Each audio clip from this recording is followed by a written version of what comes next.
মাঠে আসতে পারছেন না নির্বাচনের মাঠের বাইরে, আপনি তার মেয়ে হয়ে বা আপনি তার সমর্থক হয়ে মাঠে রয়েছেন।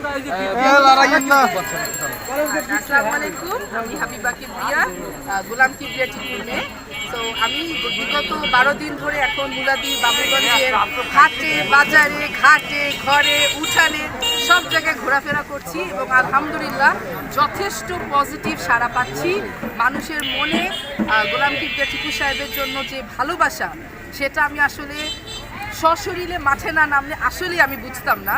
কারণ অনেক জায়গা আছে মুলাদিতে এবং বাবুগঞ্জে, অনেক রুরাল, অনেক ভিতরের জায়গা আছে যেগুলো হয়তো মিডিয়ার চোখে পড়ে না বা সাধারণ জনগণের চোখে পড়ে না, কিন্তু ওই জায়গাগুলোতে আমি গিয়েছি এবং আমি দেখেছি উনি কী পরিমাণ রাস্তা ঘাট, রোড, কালভার্ট কাজ করেছে এবং উনি অসংখ্য শিক্ষা প্রতিষ্ঠান, মাদ্রাসা, মন্দির, মসজিদে দান করেছেন এবং উনি অনেকগুলো স্কুল কলেজের ভবন মানে স্থাপনা করে দিয়েছেন, নির্মাণ করেছেন এবং কিছু কলেজ এমপিও মুক্ত করে দিয়েছেন, মুক্ত করে দিয়েছেন।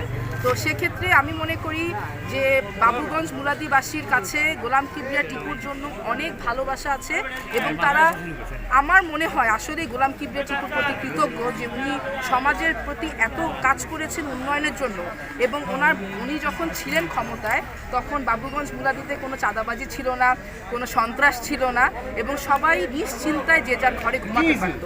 এবং ওনার আরেকটা গুণ, বাবা বলে নয়, আমি নেতা হিসাবেই বলছি, উনি কোনো প্রতিহিংসার রাজনীতি কোনোদিন করেননি। উনি যদিও জাতীয় পার্টি থেকেই এমপি হয়েছেন, কিন্তু উনি কখনো অন্য কোনো দল, সেটা বিএনপি হোক, জামাত হোক, ওয়ার্কার্স পার্টি হোক বা অন্যান্য যে দল আছে, কাউকে কোনো মিথ্যা মামলা বা হয়রানির শিকার হতে দেয়নি এবং কাউকে করতে দেয়ওনি। সেটা নির্বাচনী প্রচারের শেষ পর্যায়ে আমরা বলতে পারি। তো এই পর্যায়ে এতদিনে আপনার কোনো প্রতিবন্ধকতার শিকার হয়েছেন কিনা?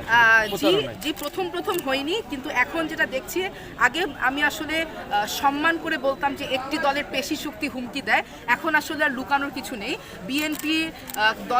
বিএনপি যারা দল করে সেখানে কিছু নেতাকর্মী আছেন, কৃষক দল, শ্রমিক দল, এরকম। যেরকম আমি কয়দিন আগে সেদিন গেলাম কাজিরচর, মুলাদিতে কাজিরচরে গিয়েছি, কাজিরচর ইউনিয়নে।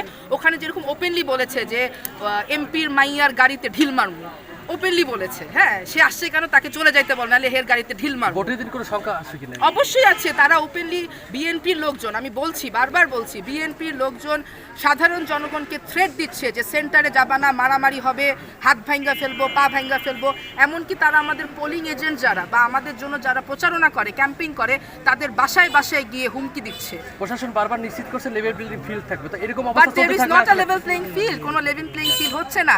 আপনি বলেন, যদি এখন আর্জেন্টিনা খেলতে নামে আর মেসিকে যদি আপনারা বেঞ্চে বসায় রাখেন, তাহলে কি লেভেল প্লেইং ফিল্ড হবে? প্রশাসনকে একটি পক্ষপাতিত্ব করছে কিনা আসলে? আপনি বারবার করা হয়েছে, প্রশাসনকে বলানো হয়েছে, ডিসি অফিসকে বলা হয়েছে, এমনকি আমরা European union election observation committee যেটা বাংলাদেশে এসেছে তাদের কাছেও জানিয়েছি, বারবার জানিয়েছি, কিন্তু আমি তাদের থেকে কোনো রেসপন্স পাচ্ছি না। এত অভিযোগের চূড়ান্ত দাবিটা কি আসলে? সরি, এত অভিযোগ আপনি বলেছেন, কোনো সহায়তা পাচ্ছেন না, মূল দাবিটা কি?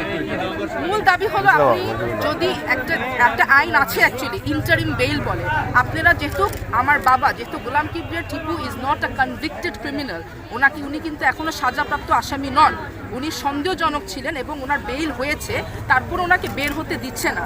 তাহলে সরকার যেটা সর্বোচ্চ করতে পারে, ওনাকে একটা ইন্টারিম বেইলে ছাড়তে পারে, হুইচ ইজ 10-12 দিনের জন্য ছাড়লো, নির্বাচন শেষে তারা আবার তার যে মামলাগুলো আছে সেটা নিয়ে বসবে, কিন্তু সেটাও সরকার করছে না। তো আমার ইন্টারিম সরকার, ডক্টর ইউনূস, আমাদের যে আইন উপদেষ্টা আছে ডক্টর আসিফ নজরুল স্যার, আপনার কাছে বিনীত অনুরোধ, please give us level playing field because you're being unfair to us. Thank you. Okay,